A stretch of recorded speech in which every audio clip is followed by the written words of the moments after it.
Hi, it's Monday evening. I'm in my car doing this video. So that's why this environment is a little different. This video this evening is about being an apostille agent and understanding the difference between a Hague and non-Hague convention.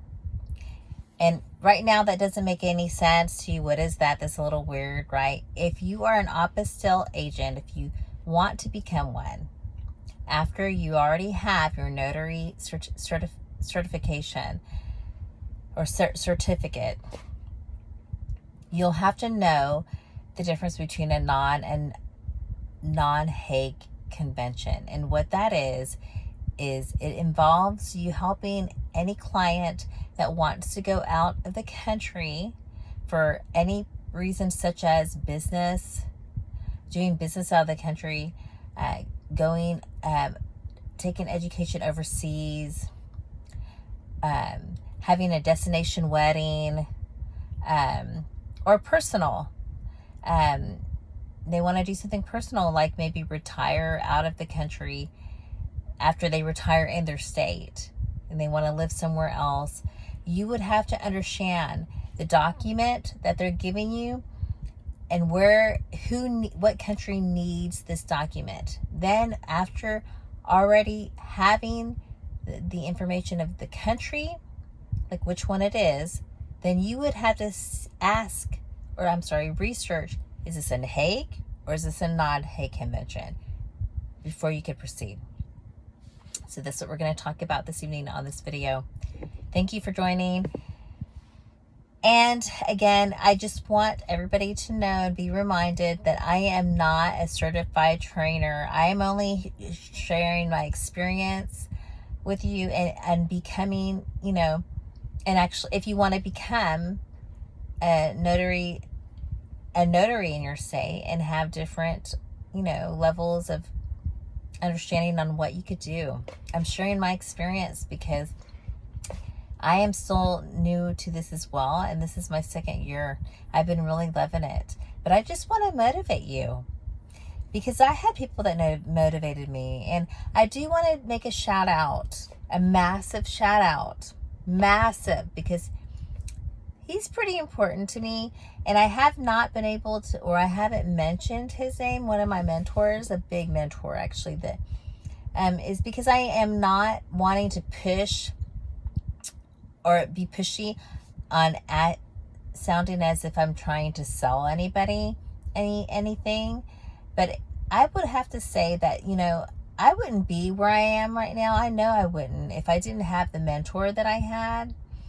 And he's all over the state. His name is Mark Wills.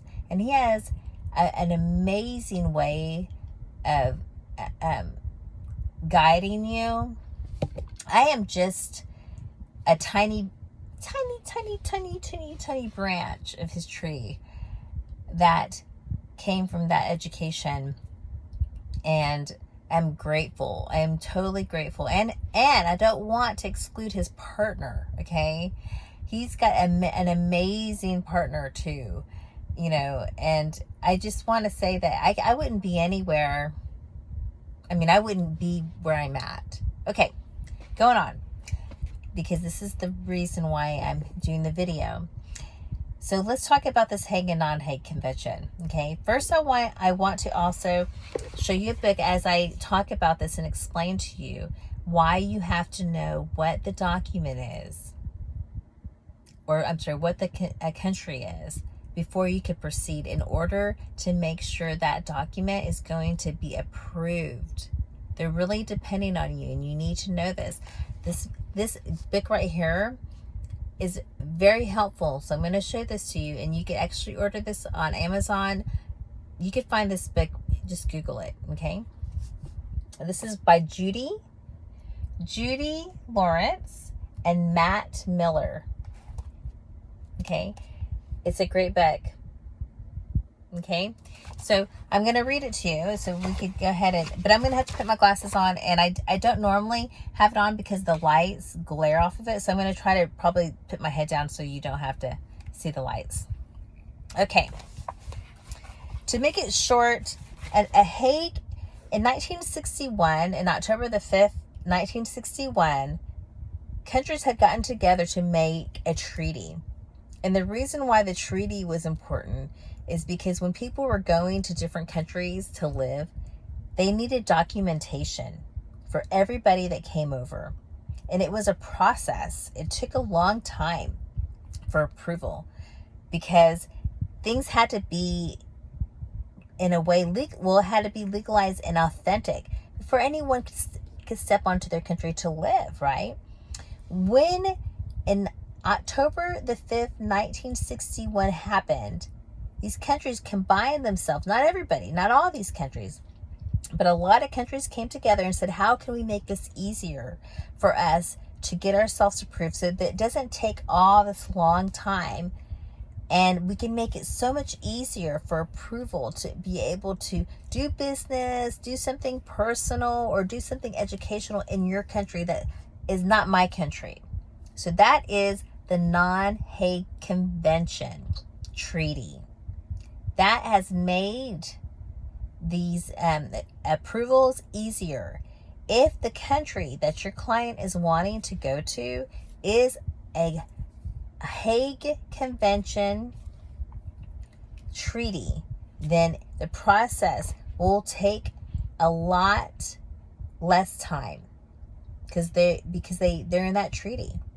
If they are not involved in that treaty, now countries can still jump on this treaty. Okay, I mean, it's not like no one can ever join in again. People are actually still jumping in and adding on a little bit at a time. Countries are, but some of them don't want to. So if they're not in this treaty, then it's called a Non-Hague Convention. They're not in it. Well, guess what that means? That means the process of the documents that you have to help your clients with will take a lot longer to process because they are not involved in this treaty. Okay? And this is what that book that I just showed you will help you understand. So if they are not involved with this treaty, there is a 3-step process.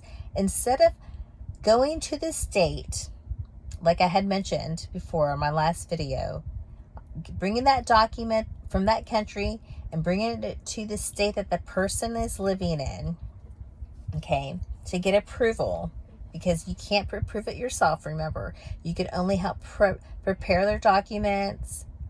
You can notarize documents that are in your state, if they're in there, that have to be in the documents, but you cannot approve the apostille. Only your state can. Okay. In this process, when they're not a part of the treaty, this is a 3-step process, and it's a little in depth, okay, but I'm gonna go and just make it as simple as I can so you can understand it. Okay, so the 3 steps would be: 1, they would have to go through the step that we just talked about. They would have to get the documents, and it would have to be authenticated through the state, like we were to do the first time if they were a non-Hague treaty. I mean, a Hague Treaty Convention. Okay, they would have to get the state to be involved in the first process. Okay, for authentication, and then 2, after that, now that document that we're talking, the same document also has to be approved with the Department of the State. It has to go to the U.S. State Department to get approved. As two levels of different areas.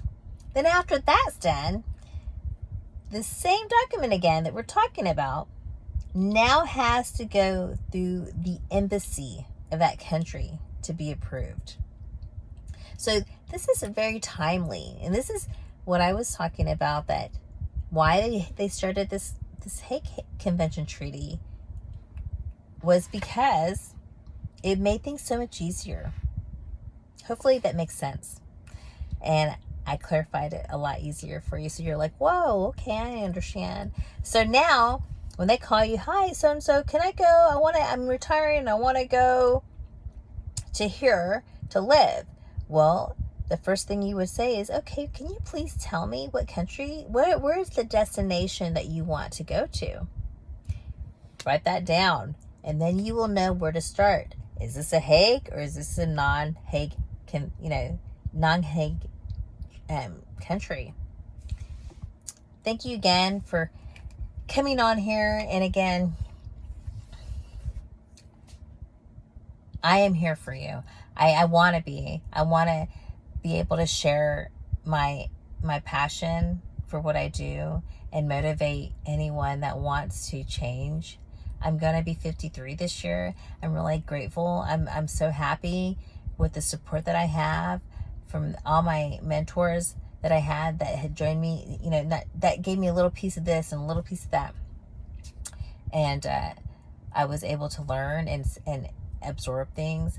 I only want to be able to have the videos to share and break off information that may motivate you to understand it in a simplified way to help you make a decision on what you want to do. There are many people that will mentor you. There are many people that you could go to for your certifications. I am not the one that would be able to help you with that. I'm only the one to be here to share my experience and motivate you. And like I had mentioned before, Mark Wills is, I will say there is nobody like him. Okay, there's just not anybody like him for me. And you might feel that way about somebody else, and that's okay. So I'm not here to sell anything. I'm just here to show support from a hairdresser for several years, and grateful being that hairdresser, but now I'm so grateful to be in this part, of the other side, of knowing what other people do in this field. So until next Monday when I come back, not the next one, but the one after that. Remember, that every first and third Monday, I'll be breaking these videos for you, and you'll see what we'll talk about next time. Have a good night. Bye.